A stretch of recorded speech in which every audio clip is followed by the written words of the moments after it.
पूरी दुनिया में ज़ॉम्बी एपोकलिप्स फैल चुका है और लोग अपनी जान बचाने के लिए इधर से उधर भाग रहे हैं। अब इंसान इन ज़ॉम्बी के बीच कैसे सरवाइव करते हैं, चलिए जानते हैं। तो कहानी शुरू होती है दो चोर को दिखाते हुए जो एक शिपिंग कंटेनर में सोना चांदी का सामान लूटने घुसते हैं। जैसे ही वे सामान पैक करने लगते हैं, अचानक एक म्याऊं की आवाज सुनाई देती है। एक चोर टॉर्च जलाकर देखता है कि एक बिल्ली कोने से निकलकर पागलों की तरह उस पर झपटती है और उसकी गर्दन पर काट लेती है। उसे लगता है बस एक आम बिल्ली है, पता नहीं कि बिल्ली में एक जानलेवा वायरस है। थोड़ी देर बाद उसे शरीर में कुछ गड़बड़ लगने लगती है। उसका साथी पूछने की कोशिश करता है तो वह उसे ही जोर से काट लेता है। इसी धक्का मुक्की में दोनों एक ढलान से नीचे गिर जाते हैं। साथी जमीन पर तड़पने लगता है जबकि वह आदमी सीधा नदी में गिर जाता है। लेकिन अगले दिन वह चमत्कारिक रूप से नदी से बाहर रेंगता हुआ निकल आता है। बाहर आते ही म्यूटेशन के लक्षण और भी गंभीर हो जाते हैं। फिर वह लड़खड़ाता हुआ शहर की तरफ चल पड़ता है। जब वह दोबारा दिखाई देता है तो सड़क पर खड़ा खुशी खुशी कच्चे मांस का टुकड़ा चबा रहा होता है जो कहीं से उठा लिया लगता है। शायद उसमें अभी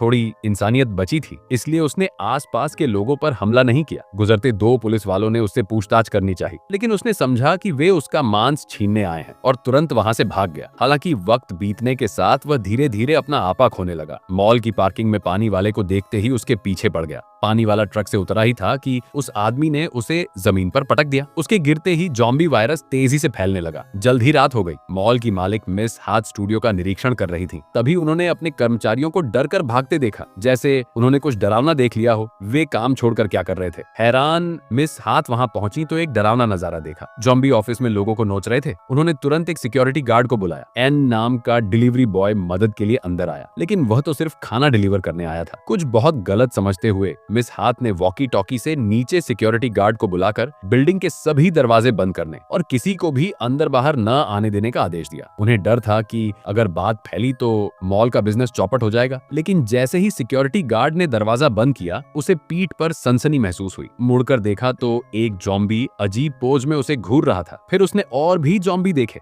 इससे सिक्योरिटी गार्ड के पैर कांपने लगे। कुछ कर पाते, उस पर हमला हो गया। ज़ॉम्बियों के झुंड ने उसे घेर लिया। मिस हाथ भागते समय जिस सिक्योरिटी गार्ड ने उन्हें बचाने की कोशिश की, उसे भी मदर ज़ॉम्बी ने गिरा दिया। वह बच तो गया, लेकिन उसका हाथ कट गया। फिर दोनों एक सेल्फ मीडिया स्टूडियो के बाहर जा पहुंचे, जहां अंदर के लोगों ने उन्हें बचा लिया। मिस हाथ ने घबराकर बताया कि मॉल में ढेर सारे ज़ॉम्बी हैं। पहले तो ग्रुप को यकीन नहीं हुआ, लेकिन उनका डरा हुआ चेहरा देखकर उन्होंने खुद जांचने का फैसला किया। वे जल्दी से सीढ़ियों पर पहुंचे। अबे ने इमरजेंसी दरवाजा खोला तो देखा कि सचमुच ज़ॉम्बी लोगों को काट रहे थे। हालांकि घुंघराले बालों वाले लड़के ने यह देखकर एक उत्साहित भाव दिखाया। एक सेल्फ मीडिया वर्कर के तौर पर यह वायरल होने का सुनहरा मौका था, इसलिए उसने तुरंत फोन से फिल्माना शुरू कर दिया। लेकिन फिल्माते समय एक ज़ॉम्बी नाराज हो गया। वह बिना क्राउड फंडिंग पॉइंट्स दिए वीडियो पाना चाहता था। गुस्से में वह ज़ॉम्बी उन पर झपटा, जिससे दूसरे ज़ॉम्बी का ध्यान भी उधर गया। जरूरी पल में अवेई ने ज़ॉम्बी को लात मारकर दूर किया और सेफ्टी दरवाजा बंद कर दिया। ग्रुप तुरंत ऊपर भागा, लेकिन रास्ते में मदर ज़ॉम्बी ने उन्हें पकड़ लिया। सब घबरा गए। अवेई फिर आगे बढ़ा और अपने दाहिने पैर से ज़ॉम्बी को दूर ठोकर मारी। वह पक्का ट्रेंड था। वह खून के प्यासे ज़ॉम्बी से बिल्कुल नहीं डरता था। ज़ॉम्बी गुस्से में बोला, ये मत सोचो कि सिर्फ तुम ही कुंग फू जानते हो। दोनों लड़ने लगे, एक दूसरे पर मुक्के लात बरसाने लगे। हारता देख ज़ॉम्बी ने चालाकी दिखाई और अवेई को पकड़कर काटने की कोशिश की, लेकिन अवेई ने देखने वालों के सामने ही उसे जमकर लात जड़ दी। अपनी सुरक्षा के लिए घुंघराले बालों वाले ने लिटिल फैटी को धक्का देने में जरा भी झिझक नहीं दिखाई, जिससे वह ज़ॉम्बी का शिकार बन गया। बाकी लोग ऑफिस वापस भागे, लेकिन घुंघराला ऐसे बर्ताव कर रहा था जैसे कुछ हुआ ही ना हो और अपना वीडियो बनाता रहा। गुस्से में अवेई ने उसका कॉलर पकड़कर उसे डांटा। घुंघराला बेफिक्र रहा, यहाँ तक कि बोला कि अगर अवेई ने ज़ॉम्बी को लात न मारी होती तो लिटिल फैटी नहीं मरता। दोनों को लड़ते देख जेन उन्हें रोकने दौड़ी और पुलिस को कॉल करने के लिए फोन उठाया, लेकिन मिस हाथ ने उसे रोक दिया। उन्हें डर था कि इससे मॉल के बिजनेस को नुकसान होगा। उन्हें पता नहीं था कि जिस सिक्योरिटी गार्ड को अभी काटा गया था वह भी म्यूटेट हो चुका था, क्योंकि उसने भीड़ में तुम्हें बहुत देखा था और इससे पहले कि वह अपने सारे पैसे खर्च कर पाता वह चल बसा। अब मामला सचमुच गड़बड़ हो गया था। ज़ॉम्बी सिक्योरिटी गार्ड से निपटने के बाद उसने दूसरों पर हमला जारी रखा। अवेई अकेला उसके सामने खड़ा था और बाकी दोनों को पहले जाने के लिए कह रहा था। वह ज़ॉम्बी सिक्योरिटी गार्ड से आमने सामने की लड़ाई लड़ना चाहता था, लेकिन ये गार्ड अपनी पिछली जिंदगी में एक स्ट्रीट डांसर था। उसे हराना आसान नहीं था। अवेई के पास बेसबॉल बैट से जानलेवा वार करने के अलावा कोई चारा नहीं था। इसी बीच बाहर मौजूद दोनों ने एक डरावना दृश्य देखा। जिस गोल मटोल लड़के को अभी काटा गया था वह भी म्यूटेट हो गया था। ज़ॉम्बी को अपनी ओर झपटते देख मतलबी घुंघराले बालों वाले ने एक बार फिर जेन को अपने आगे कर दिया। खुशकिस्मती से अवेई समय पर ऑफिस से बाहर आ गया। उसने जेन को खींचकर दूर किया, लेकिन घुंघराला जो आगे था की हालत बहुत बुरी थी।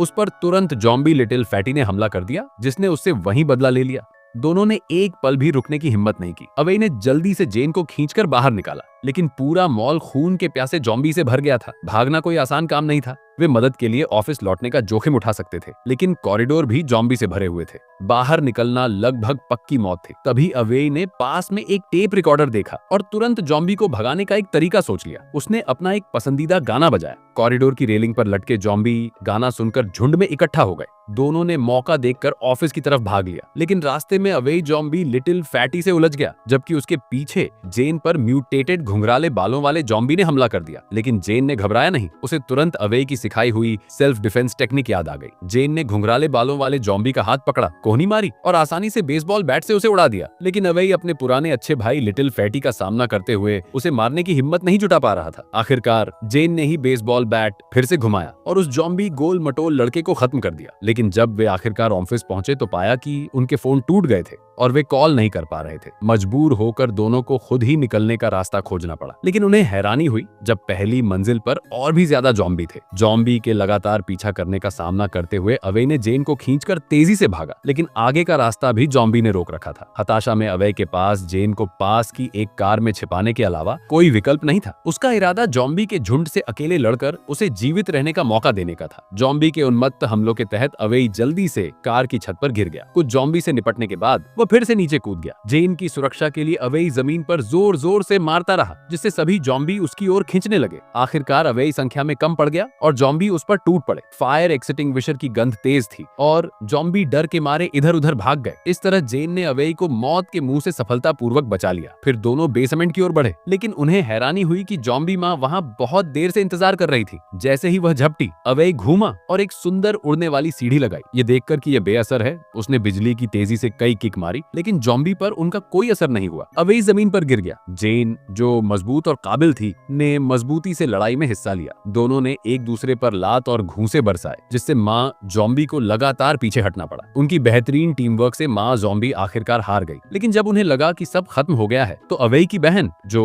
अब एक जॉम्बी थी, अचानक आ गई। जेन को बचाने के लिए अवेई के पैर की पिंडली पर गलती से काट लिया गया। जेन जल्दी से उठा। उसने एक बेसबॉल बैट उठाया और जॉम्बी गुड सिस्टर को एक ही झटके में उड़ा दिया। अपनी किस्मत जानते हुए अवेई ने जेन को जल्दी जाने के लिए कहा और उससे अपने प्यार का इजहार किया। वे बेफिक्र जिंदगी जीने वाले थे, लेकिन जरूरी पल में चीजें गड़बड़ हो गईं। अवेई का इरादा जेन को मॉल से बाहर ले जाने का था, लेकिन उठने पर उसे अचानक जमीन पर नकली दांतों का एक सेट मिला। उसकी पैंट की टांग ऊपर खींचने पर काटने का कोई निशान नहीं मिला। लगा जैसे डायरेक्टर ने उनके साथ मजाक किया हो। आखिरकार दोनों मॉल से भाग निकले और अपनी मर्जी से बेफिक्र जिंदगी जीने लगे। हालांकि जॉम्बी संकट अब भी खत्म नहीं हुआ था। तो दोस्तों, कैसी लगी आपको हमारी ये एक्सप्लेनेशन वीडियो? हमें कमेंट में जरूर बताएं और वीडियो को लाइक करके चैनल को सब्सक्राइब करें। मिलते हैं नेक्स्ट वीडियो में।